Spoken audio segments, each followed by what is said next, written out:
إن الحمد لله نحمده ونستعينه ونستغفره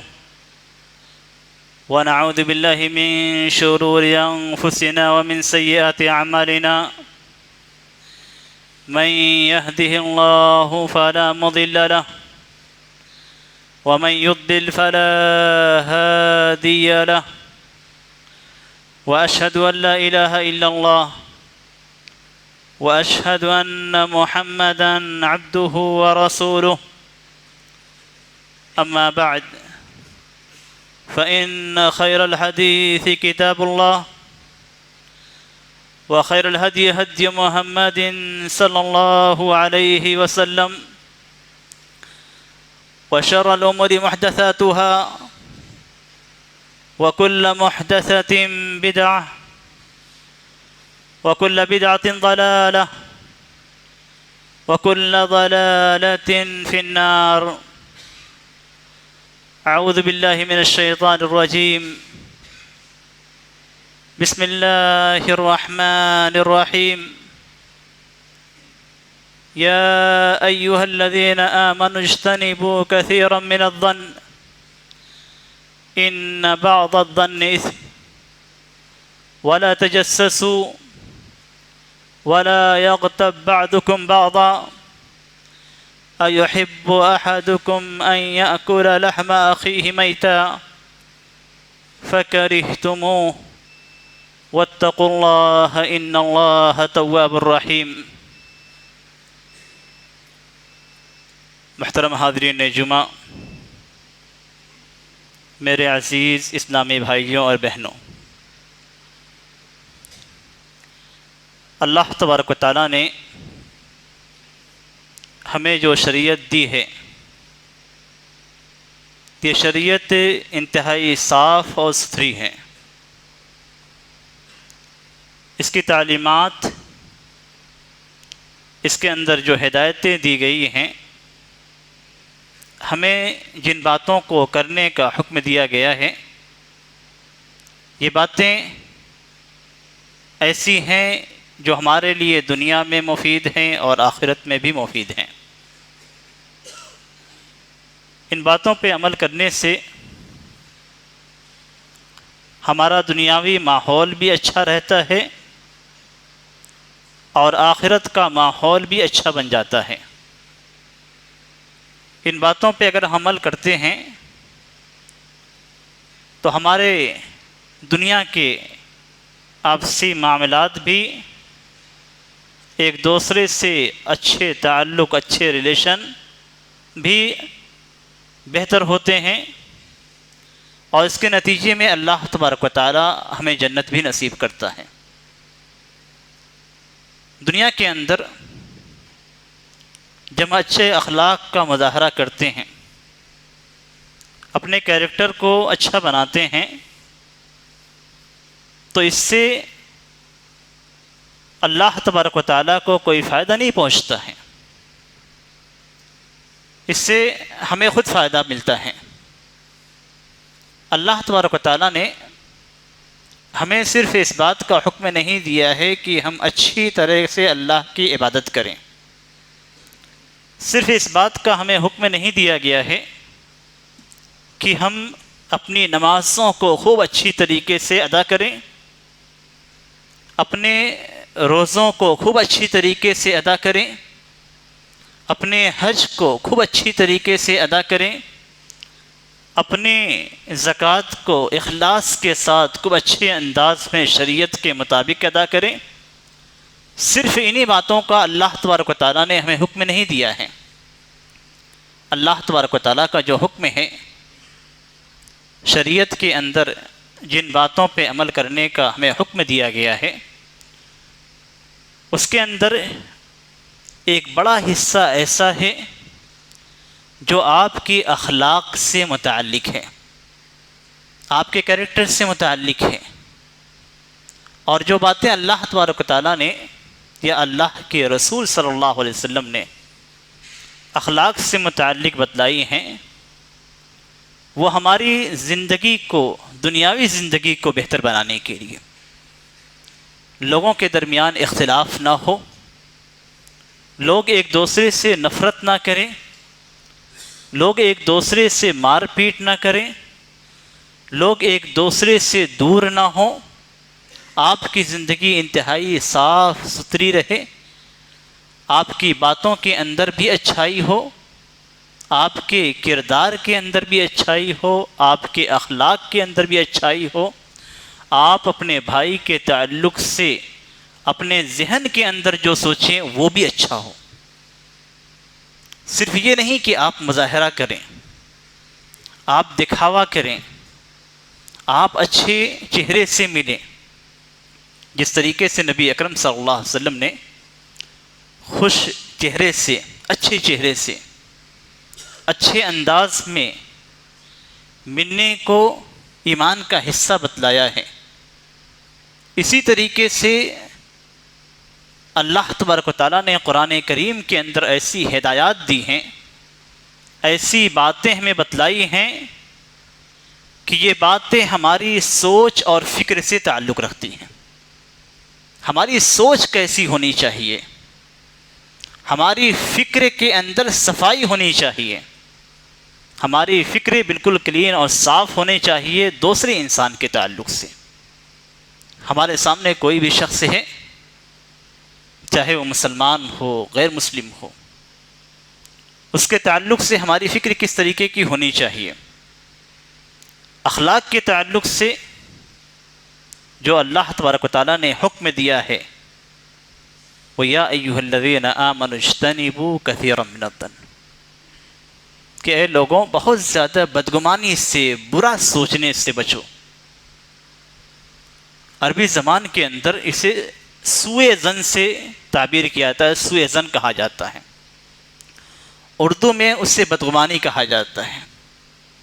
اور بدگمانی کا مطلب یہ ہوتا ہے کہ آپ اپنے بھائی کے تعلق سے برا سوچ رہے ہیں، اس کے تعلق سے غلط اندازہ لگا رہے ہیں، تو یہ بدگمانی ہے۔ قرآن کریم کے اندر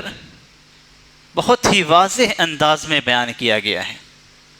یا ایھا الذین آمنوا اجتنبوا کثیرا من الظن، کہ اے ایمان والوں بہت زیادہ بدگمانیاں مت پالو، اپنے ذہن کے اندر بہت زیادہ دوسرے کے تعلق سے برا مت سوچو، برا اندازہ نہ لگاؤ، اس لیے کہ برا اندازہ لگانا یہ گناہ تک پہنچا دیتی ہے۔ کس طریقے سے کہ آدمی اپنے بھائی کے تعلق سے غلط سوچتا ہے اور ایک گمان لگاتا ہے، ایک اندازہ لگاتا ہے کہ اس نے فلاں کام اس نیت سے کیا ہوگا۔ آپ اسے کہیں دیکھتے ہیں اور وہ جگہ ایسی ہوتی ہے جو کامن جگہ ہیں، وہاں غلط بھی ہو سکتا ہے، اچھا بھی ہو سکتا ہے۔ آپ جب اسے دیکھتے ہیں تو بجائے یہ کہ آپ سوچیں کہ اس اچھی نیت سے وہ یہاں پہ آیا ہوگا، آپ اس کے تعلق سے غلط سوچتے ہیں کہ غلط نیت سے وہ یہاں پہ آیا ہوگا۔ آپ کی اپنی سوچ یہاں پہ اپنے بھائی کے تعلق سے غلط ہو رہی ہے، یہی سوء ظن ہے، اسی کو بدگمانی کہتے ہیں، اسی کو بری فکر اور بری سوچ کہتے ہیں۔ اور اسی سے اس آیت کریمہ کے اندر اللہ تبارک و تعالیٰ نے منع فرمایا ہے کہ اے لوگوں بہت زیادہ بدگمانی سے بچ جاؤ، اس لیے کہ کچھ بدگمانیاں ایسی ہیں جو بڑے گناہ تک پہنچائیں گی۔ بدگمانی بذات خود ایک گناہ ہے، اس لیے کہ جس چیز سے اللہ اور اس کے رسول صلی اللہ علیہ وسلم بچنے کا حکم دیتے ہیں وہ چیز بری ہے، وہ چیز شریعت کی نگاہ میں گناہ ہے۔ لیکن جب اللہ تبارک و تعالیٰ نے آگے گناہ کا ذکر کیا تو اس کا مطلب یہ ہوا کہ وہ گناہ اگلے گناہ سے کم ہے، دونوں گناہ ہیں۔ برا سوچنا، آپ کا صرف سوچنا، برا اندازہ لگانا، اس کو اللہ تبارک و تعالیٰ نے اس سے منع کیا ہے کہ یہ بڑے گناہ تک پہنچاتی ہیں۔ ہمارے معاشرے کے اندر تھوڑا سا دیکھا جائے، ہمارا ماحول کیا ہے، اس ماحول کے بارے میں اگر دیکھا جائے تو بہت سارے مسلمان ایسے ہیں جو اپنے بھائی کے لیے اچھا سوچنے کے بجائے غلط سوچتے ہیں۔ کہیں پہ دیکھا گیا، کوئی شخص پایا گیا، تو اس شخص کے تعلق سے بجائے یہ کہ اچھا سوچا جائے، برا سوچا جاتا ہے۔ اور حد تو یہ ہے، معاملہ ہمارا اس سے حد تک پہنچ چکا ہے کہ ہم اگر کوئی شخص سے نیک کام بھی کرتا ہے تو اس کے تعلق سے غلط سوچتے ہیں، کہتے ہیں عبادات کا دکھاوا کر رہا ہے، اس کی عبادتوں کے اندر ریاکاری پائی جا رہی ہے، اس کی نیتوں پہ حکم لگایا جاتا ہے۔ نیتوں پہ، کس نیت کے ساتھ وہ اللہ کی عبادت کر رہا ہے وہ بہتر جانتا ہے، اور جس کے لیے وہ عبادت کر رہا ہے وہ سب سے بہتر جانتا ہے۔ آپ نماز پڑھتے ہیں، دکھاوے کے طور پہ نماز پڑھ رہے ہیں یا اللہ تبارک و تعالیٰ کے لیے اخلاص کے ساتھ نماز پڑھ رہے ہیں، یہ تو اللہ تبارک و تعالیٰ بہت ہی اچھے انداز میں جانتا ہے۔ اب آپ پہ کسی کی عبادت پہ حکم لگاتے ہیں کہ فلاں شخص سے لمبی نماز پڑھ رہا ہے، مثال کے طور پہ سنت کے مطابق نماز ادا کر رہا ہے، اور اس کی کوشش ہوتی ہے کہ سنت کے مطابق نماز ادا کرے، وقت سے پہلے آ جاتا ہے، اذان سے پہلے ہی مسجد میں پہنچ جاتا ہے، پہلی صف کے اندر موجود رہتا ہے، یہ ساری خوبیاں اس کے اندر پائی جاتی ہیں جو ایک مسلمان کی حقیقی خوبی ہونی چاہیے، جس پہ ہمیں سے ہر مسلمان کو عمل کرنا چاہیے۔ لیکن یہ عبادت بھی، یہ خوبی بھی ہماری نگاہ میں کھٹکتی ہے، اور ہم اپنے ذہن کے اندر سوچنا شروع کر دیتے ہیں کہ یہ شخص اپنی عبادات کا دکھاوا کر رہا ہے، ارے بعد میں بھی تو آ سکتا ہے، پہلے کیوں آتا ہے؟ پیچھے بھی رہ سکتا ہے، پہلی صف میں مصلی کے پیچھے کیوں کھڑا رہتا ہے؟ اس طرح کی سوچ ہمارے ذہن کے اندر پیدا ہونا شروع ہو جاتی ہے۔ تو ابھی اچھے کاموں کے اندر بھی ہماری سوچ بری ہو رہی ہے، برے کاموں کے تعلق سے ہماری سوچ ہمیشہ سے بری رہی ہے، لیکن اچھے کاموں کے تعلق سے بھی ہم بدگمانی پال رہے ہیں۔ قرآن کریم کے اندر جس انداز میں آیت کریمہ کو ذکر کیا گیا ہے، آیت کریمہ کو بیان کیا گیا ہے، اتنا باریک انداز ہے کہ اگر غور کریں تو حقیقت میں ایسا ہی ہوتا ہے اور ہمیں اس کا پتہ بھی نہیں چلتا ہے۔ قرآن کریم کے اندر یا ایھا الذین آمنوا اجتنبوا کثیرا من الظن ان بعض الظن اثم، کہ اے ایمان والو بہت زیادہ بدگمانی سے بچو، اس لیے کہ کچھ بدگمانیاں ایسی ہوتی ہیں جو گناہ تک لے آتی ہیں۔ آگے کہا گیا ولا تجسسوا، اور جاسوسی مت کرو، کسی کے ٹوہ میں مت پڑو، کسی کے پیچھے نہ پڑ جاؤ، یہ اللہ تبارک و تعالیٰ نے آگے ذکر کیا ہے۔ اب اگر آپ جوڑتے ہیں آیت کریمہ میں ایک حکم کا دوسرے حکم کے ساتھ لنک ہوتا ہے، بالکل جڑا ہوا رہتا ہے ایک دوسرے سے۔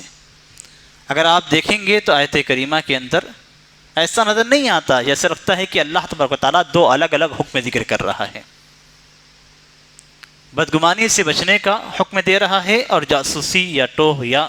کسی کے پیچھے نہ پڑنے کا حکم دے رہا ہے۔ اللہ تعالیٰ نے کہہ دیا ہے کہ کچھ بدگمانیاں ایسی ہوتی ہیں جو گناہ تک لے جاتی ہیں، کس طریقے سے لے جاتی ہیں وہ دیکھیے۔ ہمارے ذہن کے اندر اپنے بھائی کے تعلق سے غلط سوچ آتی ہے، کہیں بھی دیکھا، کسی بھی مشکوک انداز میں ہم نے اسے پایا، یا ہمارے ذہن کے اندر ہی شک پیدا ہو گیا، تو ہم کیا کرتے ہیں؟ بہت سارے لوگ ہیں چھوڑ دیتے ہیں، جائیے اس کا معاملہ ہے وہ جانے۔ اگر ہم سوچتے ہیں تو ہم بدگمانی سے بچے ہوئے ہیں۔ اگر یہ ہم نے سوچ لیا تو اللہ تبارک و تعالیٰ کے اس فرمان پہ ہم نے عمل کر لیا۔ ہمارے ذہن کے اندر بری سوچ آئی، ہم نے کہا کہ اس کا معاملہ ہے وہ جانے، وہ جانے، اس کا رب جانے۔ اگر یہ ہم نے سوچ لیا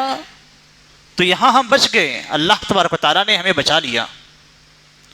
لیکن وہیں پہ کچھ لوگ ہیں، معاشرے کے اندر یہ حقیقی چیز ہے، یہ وہ حقیقی برائی ہے جو پائی جاتی ہے۔ کچھ لوگ ایسے ہیں جن کے ذہن میں تھوڑا سا بھی شک یا خود سے انہوں نے پیدا کر لیا، پیدا کرنے کے بعد ان کا دوسرا مرحلہ کیا ہوتا ہے کہ اب دیکھتے ہیں کہ یہ شخص ہمارے نزدیک مشکوک ہے، سوال یا نشان ہے اس کے اوپر. اب دیکھتے ہیں کہ یہ کیا کیا کر رہا ہے. حقیقت میں جو چیز ہم نے سوچی ہے وہ صحیح ہے یا غلط ہے، اس تلاش میں ہم نکل جاتے ہیں کہ بات جو ہم نے سوچی ہے اپنے ذہن میں یہ صحیح ہے یا غلط ہے، یہ دیکھ لیتے ہیں. اس دیکھنے کے چکر میں انسان کی 4-5 برائیاں اور ہمیں نظر آ جاتی ہیں. انسان ہیں، کتنا ہی بڑا اور اچھا انسان کیوں نہ ہو، انبیاء کرام کو آپ چھوڑ دیجیے، صحابہ کرام کی زندگیاں بہت ہی اچھی رہیں، انہیں بھی چھوڑ دیجیے، اس لیے کہ صحابہ کرام کے تعلق سے باتیں نہیں کہی جاتی ہیں. اللہ تبارک و تعالیٰ ان سے راضی ہو چکا ہے، ان کے تعلق سے باتیں نہیں کریں گے. لیکن عام انسان کے تعلق سے اگر بات کی جائے تو اچھے سے اچھا، نیک سے نیک انسان کے اندر انسان ہونے کے ناطے کوئی نہ کوئی خامی ضرور ہے. کہیں نہ کہیں وہ شریعت کی مخالفت کر بیٹھتا ہے، کہیں نہ کہیں ہمیں اس کا کوئی نہ کوئی گناہ یا شریعت کے مخالف عمل ہمیں نظر آ جائے گا. کوئی بھی انسان بالکل پرفیکٹ نہیں ہے کہ ہم یہ کہیں کہ اس کے اندر کوئی بھی خامی نہیں ہے، اس کے اخلاق کے اندر بھی نہیں، اس کے عبادات کے اندر بھی نہیں، اس کے خیالات کے اندر بھی نہیں، اس کے عقیدے کے اندر بھی نہیں. ایسا نہیں ہو سکتا ہے، یہ ممکن ہی نہیں ہے. اس لیے کہ حدیث کے اندر ذکر کیا گیا ہے، حدیث کے اندر ذکر کیا گیا ہے کہ اگر تم گناہ نہیں کرو گے تو اللہ تبارک و تعالیٰ تمہیں بدل کر ایک دوسری قوم کو لائے گی، ایک دوسری قوم کو لائے گا اللہ تبارک و تعالیٰ، جو گناہ کریں گے اور گناہ کرنے کے بعد رب تعالیٰ سے گناہ کی معافی طلب کریں گے. اللہ تبارک و تعالیٰ کو پسند ہے کہ انسان کا پاؤں کہیں پھسل جائے انجانے میں، جان بوجھ کر گناہ کرنے کا اللہ تعالیٰ نے حکم نہیں دیا ہے، لیکن انسان ہونے کے ناطے کہیں نہ کہیں وہ غلطی کر بیٹھتا ہے. جذبات میں آیا کسی کو برا بھلا کہہ دیا، جذبات میں آیا کسی کے لیے گالی بک دی، جذبات میں آیا کوئی کام کر بیٹھا. تو یہ انسانی فطرت اللہ تبارک و تعالیٰ نے ایسی بنائی ہے، ہمیں اللہ تبارک و تعالیٰ نے ایسے ہی پیدا کیا ہے. تو انسان کے اندر کہیں نہ کہیں غلطی نظر آئے گی، اور جب آپ کسی کے پیچھے پڑ جائیں گے تو آپ کو وہ غلطی جو آپ کے ذہن کے اندر تھی، جو آپ کے سوچ کے اندر تھی، وہ غلطی ملے نہ ملے آپ کو 5-6 غلطیاں ضرور مل جائیں گی، ضرور آپ کو 5-6 غلطیاں مل جائیں گی. اور جب غلطیاں ملیں گی تو آپ نے وہی کام کیا جس سے اللہ تبارک و تعالیٰ نے منع کیا ہے. ٹوہ میں لگے، پیچھے پڑے، دیکھنے کی کوشش کی کہ اس کی یہ غلطی حقیقت میں ہے یا نہیں، اور آپ کو 2-4 غلطیاں مل گئیں، گناہ میں آپ پڑ گئے. جیسے ہی آپ اس کے پیچھے پڑے گناہ میں پڑ گئے. اسی لیے کہا گیا ہے کہ بدگمانی مت پالو، اپنی ذہن کو، اپنے سوچ کو درست کرو تاکہ گناہ میں مت پڑو. آپ گناہ میں پڑ چکے ہیں، ایک مرحلہ ابھی گناہ کا آپ کا ہوا، یہاں سے بھی اگر انسان باز آ جائے تو ابھی اس کے لیے بھلائی ہے. لیکن اس کے بعد ایک بڑے گناہ کا بھی خطرہ ہے. جب آپ کو 4-5 غلطیاں کسی کی مل جائیں گی تو وہ آپ کی نگاہ میں بھی گر جائے گا، اور اس کے بعد اس کی حیثیت آپ کی نگاہ میں کم ہو جائے گی، چاہے وہ کتنا ہی بڑا آدمی کیوں نہ ہو، کتنا ہی نیک آدمی کیوں نہ ہو. اگر آپ کو نیک افراد کی غلطیاں نظر آئیں گی تو ان کی نیکیاں آپ کی نگاہ میں گر جائیں گی. یہ انسانی سوچ ہوتی ہے، انسانی ذہن ہے. اور جب کسی کی حیثیت کم ہو جاتی ہے، کسی کا رتبہ کم ہو جاتا ہے، کسی کا لیول اور گراف آپ کے ہاں گر جاتا ہے، وہاں ایک دوسری چیز شروع ہو جاتی ہے، وہاں سے غیبت شروع ہوتی ہے، وہاں سے غیبت شروع ہوتی. شروعات کہاں سے ہوئی؟ آپ کی صرف سوچ کے اندر پھر آپ کے قدم بڑھے، آپ کی نگاہیں چلی،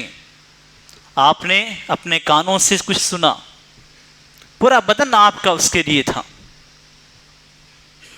سوچ، آپ کے ہاتھ، آپ کے پاؤں، آپ کی نگاہیں، یہاں تک آپ نے جو اس کے پیچھے اپنے آپ کو ڈالا، یہ ساری چیزیں استعمال ہوئی۔ ابھی زبان آپ کی بچی ہوئی تھی، زبان آپ کی بچی ہوئی تھی، آپ چل کے گئے، دیکھے، ساری چیزیں آپ کے سامنے آ گئیں۔ اب اس کے بعد جو مرحلہ آتا ہے وہ زبان کی برائی کا۔ سوچ کی برائی ہو گئی، آپ کے بدن کے بڑے بڑے جو حصے تھے اس کی برائی ہو گئی۔ اب زبان کی برائی کا مرحلہ آتا ہے، آپ اپنے دوست سے کہیں گے، اپنے بیوی بچوں سے کہیں گے کہ فلاں شخص کو میں نے ایسا غلط کام کرتے ہوئے دیکھا، فلاں شخص کو میں نے اس طرح غلط کام کرتے ہوئے دیکھا، فلاں کے تعلق سے میں نے معلومات جمع کی، فلاں کے تعلق سے معلومات جمع کی، میں نے اس کے تعلق سے معلوم کرنا چاہا، انکوائری کی، تو معلوم ہوا کہ یہ تو یہ بھی کرتا ہے، یہ تو یہ بھی کرتا ہے۔ ٹھیک ہے، انکوائری شروع ہوگی تو کچھ نہ کچھ آپ کو ملے گا ہی، اور جب ملے گا تو اپنے دوست سے ذکر کریں گے، اپنے بڑوں سے ذکر کریں گے، اپنے گھر کے اندر کم از کم ذکر کریں گے۔ وہاں آپ نے اپنی زبان کو بھی استعمال کر لیا۔ ایک گناہ کتنے بڑے گناہ تک پہنچاتا ہے، وہ اس انداز میں دھیرے دھیرے ہوتا ہے، لیکن انسان کو احساس نہیں ہوتا ہے کہ میں کس بڑے گناہ کی جانب جا رہا ہوں۔ اس کے بعد اللہ تبارک و تعالیٰ نے انتہائی گھناؤنی شکل ذکر کی ہے، ہمیں یاد دلائی ہے۔ اَيُحِبُّ أَحَدُكُمْ أَن يَأْكُلَ لَحْمَ أَخِيهِ مَيْتًا فَكَرِهْتُمُوهُ، کیا تم میں سے کسی کو پسند ہے کہ اپنے مردہ بھائی کے گوشت کو کھائے؟ انسان کا بھائی، حقیقی بھائی، دو آپس میں حقیقی بھائی اگر ہیں تو ان کا رشتہ اتنا زیادہ مضبوط نہیں ہے جتنا زیادہ اسلامی بھائی کا رشتہ مضبوط ہے۔ آپ کا اسلامی بھائی ہے تو چاہے آپ کا حقیقی بھائی ہو نہ ہو، اس کی اہمیت زیادہ ہے اللہ تبارک و تعالیٰ نے کی نگاہ میں۔ آپ کا حقیقی بھائی آپ سے عقیدے میں الگ ہو سکتا ہے، آپ کا حقیقی بھائی آپ سے اسلام میں الگ ہو سکتا ہے، لیکن آپ کا اسلامی بھائی نہ آپ سے عقیدے میں الگ ہے نہ اسلام کے اندر الگ ہے۔ اور شریعت میں اس کی بہت بڑی مثال ہے کہ اگر کوئی شخص ایسا ہے جس کا حقیقی بھائی غیر مسلم ہے تو اس کی میراث مرنے کے بعد اس کا ترکہ اس غیر مسلم کو نہیں دیا جا سکتا ہے، بلکہ وہ مسلمانوں کے بیت المال میں جمع ہوگا۔ اگر اس کا کوئی وارث نہیں ہے تو اس صورت میں مسلمانوں کے بیت المال میں جمع ہوگا اور وہ سارے مسلمان بھائیوں کے حق میں چلا آئے گا۔ یہاں پہ جو کہا گیا ہے آیت کریمہ کے اندر وہ یہ کہ آپ کا حقیقی بھائی ہو، مثال کے طور پہ مر جائیں، مرنے کے بعد کیا آپ کو یہ پسند ہے کہ آپ اس کے مردہ بھائی، اپنے مردہ بھائی کا گوشت کھائیں؟ بھائی کا گوشت آپ زندہ میں نہیں کھا سکتے ہیں، مرنے کے بعد اس گوشت کو کھانے میں کتنی کراہیت محسوس ہوگی، اس کا تصور آپ اس انداز میں کر سکتے ہیں کہ اللہ تبارک و تعالیٰ نے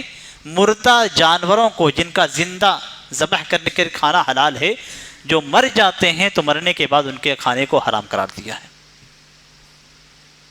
وہ جانور جو زندہ ہو اور آپ ذبح کریں، ذبح کرنے کے بعد اسے کھائیں، وہ اگر مر جاتا ہے، اپنی طبیعی موت مر جاتا ہے، تو اس کو کھانے کو حرام قرار دیا ہے، جس کا کھانا آپ کے لیے ایک جیسا گوشت ہے، سب کچھ ایک جیسا ہے، لیکن پھر بھی حرام ہے۔ تو آپ سوچیں، یہاں ایک انسان پلس آپ کا بھائی پلس مردہ، اس کا گوشت کھانا آپ کو کتنا ناپسند ہوگا، آپ کا حقیقی بھائی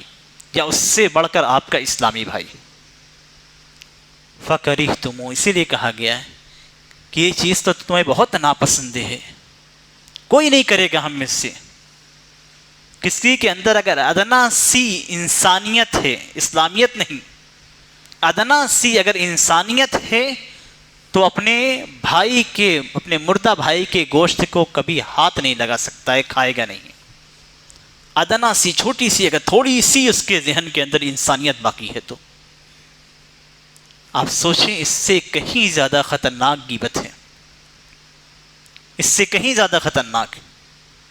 وہاں پہ آپ سوچیں کہ یہاں انسانیت کی بات کہی گئی ہے، اسلامیت کی بات نہیں کہی گئی ہے۔ وہاں تو اسلامیت کی بات آ رہی ہے، وہاں تو ہمارے عقیدے کی، ہمارے اسلام کی بات آ رہی ہے۔ شروعات کہاں سے ہوئی؟ غلط سوچ سے، پہنچے کہاں تک؟ غیبت تک۔ اسی لیے اللہ کے رسول صلی اللہ علیہ وسلم نے حجۃ الوداع کے موقع پہ تمام انسانوں کو، جو لوگ جمع ہوئے تھے، مختلف ملکوں سے، مختلف جگہوں سے لوگ جمع ہوئے تھے، 1,00,000 سے اوپر مسلمان موجود تھے۔ نبی اکرم صلی اللہ علیہ وسلم نے فرمایا تھا، ان دماءکم واموالکم واعراضکم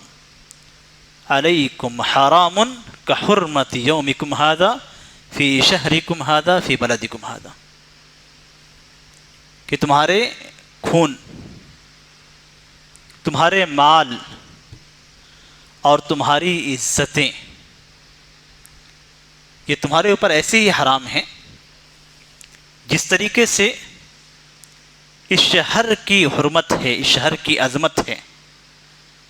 جس طریقے سے اس مہینے کی، ذوالحجہ کے مہینے کی عظمت ہے، حرمت ہے، اور جس طریقے سے آج کے دن کی حرمت ہے۔ حجۃ الوداع کے موقع پہ آپ صلی اللہ علیہ وسلم کا حجۃ الوداع کا خطبہ تھا، جس میں آپ صلی اللہ علیہ وسلم نے یہ فرمایا تھا، 3 حرمتیں جمع ہوتی ہیں، 3 حرام چیزیں، بچنے کی چیزیں جمع ہوتی ہیں۔ ہم کسی مسلمان کا خون بہانا بہت عظیم گناہ سمجھتے ہیں، کسی مسلمان کا مال چوری کرنا یا اس کو اپنے قبضے میں لے لینا بغیر اس کی رضامندی کے، یہ بہت عظیم گناہ سمجھتے ہیں کہ بہت بڑا گناہ ہے۔ لیکن تیسری جو چیز نبی اکرم صلی اللہ علیہ وسلم نے حجۃ الوداع کے موقع پہ کہی تھی کہ تمہاری عزتیں، کسی بھی مسلمان کی عزت کو اچھالنا ہم بہت ہی آسان سمجھتے ہیں، کسی بھی مسلمان کو بدنام کرنا ہم بہت ہی آسان سمجھتے ہیں، اور کسی کے تعلق سے کوئی بھی برائی ہمارے کانوں تک پہنچتی ہے تو ہماری زبان سے نکل جاتی ہے،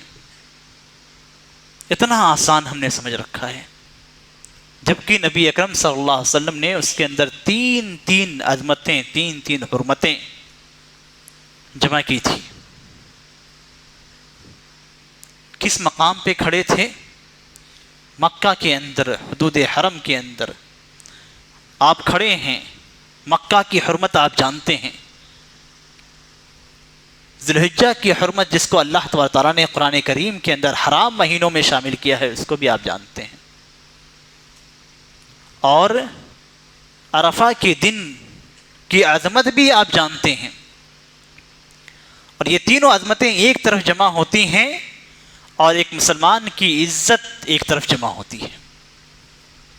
اسی لیے حضرت ابن عباس رضی اللہ تعالیٰ عنہ کا کہنا ہے کہ نبی اکرم صلی اللہ علیہ وسلم نے کعبہ کی طرف دیکھا، کعبہ کی عظمت ہر مسلمان کے دل میں ہے، ہر مسلمان جتنا احترام کعبہ کا کرتا ہے، بیت اللہ کا کرتا ہے، اتنا احترام کسی بھی دوسری چیز کا اس کے دل کے اندر نہیں ہے۔ کعبہ کی جانب آپ صلی اللہ علیہ وسلم نے دیکھا، اور دیکھنے کے بعد کہا ہے کہ اللہ تبارک و تعالیٰ کے یہاں تمہاری حرمت بہت ہی عظیم ہے، لیکن ایک مسلمان، ایک مومن کی حرمت تجھ سے بھی زیادہ ہے۔ ہمارے دلوں کے اندر کعبہ کا اتنا زیادہ احترام ہے، لیکن ایک مسلمان کی عزت کا احترام ہمارے دلوں میں بالکل ہی موجود نہیں ہے. ہم کسی بھی طور پہ ایک مسلمان کی عزت کے بارے میں سوچتے ہی نہیں ہیں. معاشرے کو تبدیل کرنے کی ضرورت ہے، اس لیے کہ ہماری یہی غلط سوچ جب شروع ہوتی ہے تو دوسرے کے تعلق سے ہمارے دلوں کے اندر نفرت پیدا ہوتی ہے. ہم کسی کی ٹوہ میں لگتے ہیں، اس کی برائیاں بیان کرتے ہیں، وہ برائی لوٹ کر اس شخص تک پہنچتی ہے کہ فلاں شخص تمہاری یہ برائی کر رہا تھا، اس کے دل میں آپ کے لیے نفرت پیدا ہو جاتی ہے. معاشرہ جس میں ہم رہتے ہیں، اس کے اندر اسی انداز میں ایک مسلمان دوسرے مسلمان سے نفرت کرتا ہے، اور یہ نفرتیں اگرچہ چہروں پہ ظاہر نہ ہوں، ہماری زبانوں سے نہ نکلے، لیکن دلوں کے اندر بیٹھ جاتی ہیں. پہلا ہی راستہ اللہ تبارک و تعالیٰ نے کاٹ دیا ہے تاکہ آگے آپ کے دل میں کسی کے لیے نفرت یا اس کے دل میں آپ کے لیے نفرت پیدا نہ ہو. ماحول صاف بنانے کی ضرورت ہے، اور ضرورت کے لیے اس آیت کریمہ میں جو طریقہ بتلایا گیا ہے اس طریقے کو اختیار کرنے کی ضرورت ہے تاکہ ہمارا ماحول صاف ستھرا ہو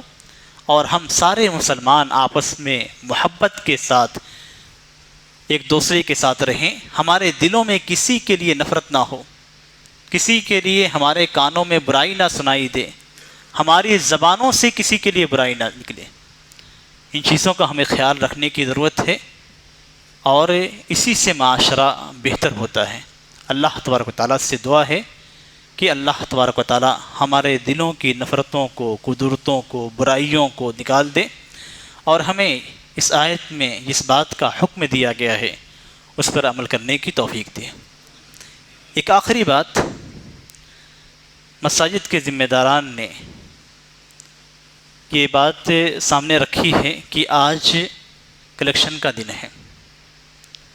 اور اس تعلق سے میں جو ذکر کرنا چاہوں گا وہ یہ کہ قرآن کریم کے اندر اللہ تبارک و تعالیٰ نے فرمایا ہے المال والبنون زینت الحیات الدنیا والباقیات الصالحات خیر عند ربک ثوابا وخیر عملا. کہ اس دنیا کی جو زینت بنائی گئی ہے وہ دو چیزیں ہیں. پہلی چیز مال ہے، اور دوسری چیز ہماری اولاد ہے. اللہ تبارک و تعالیٰ نے اسے ہماری دنیاوی زندگی کی خوبصورتی کے لیے بنایا ہے،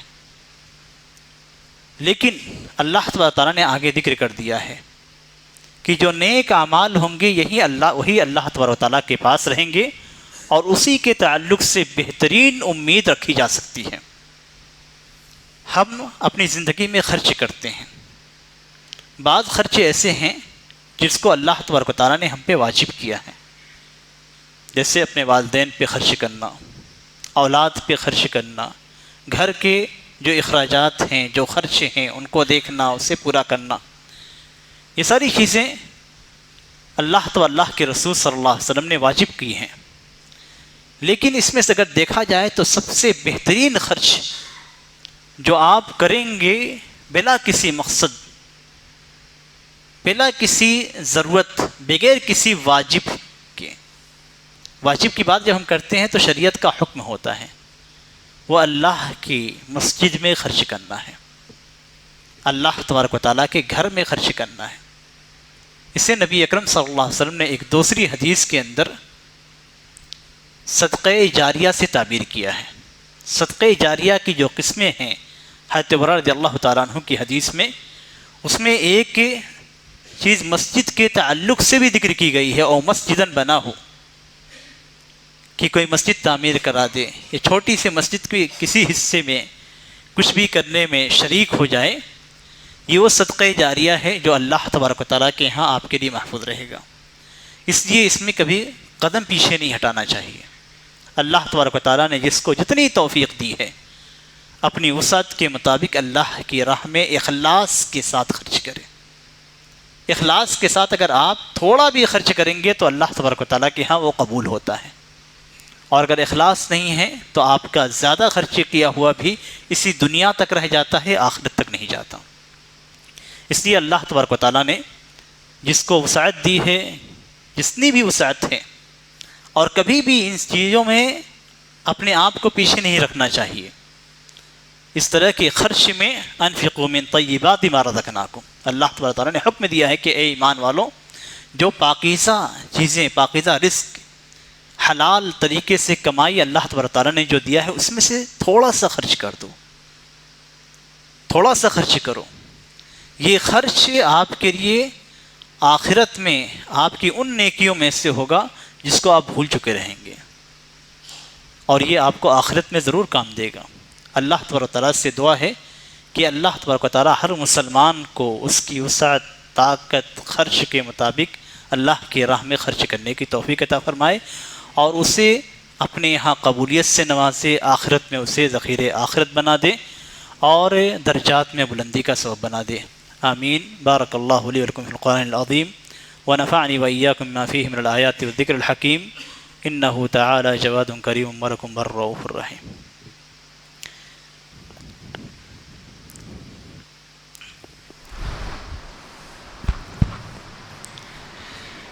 ان الحمد للہ نحمده ونستعینه ونستغفره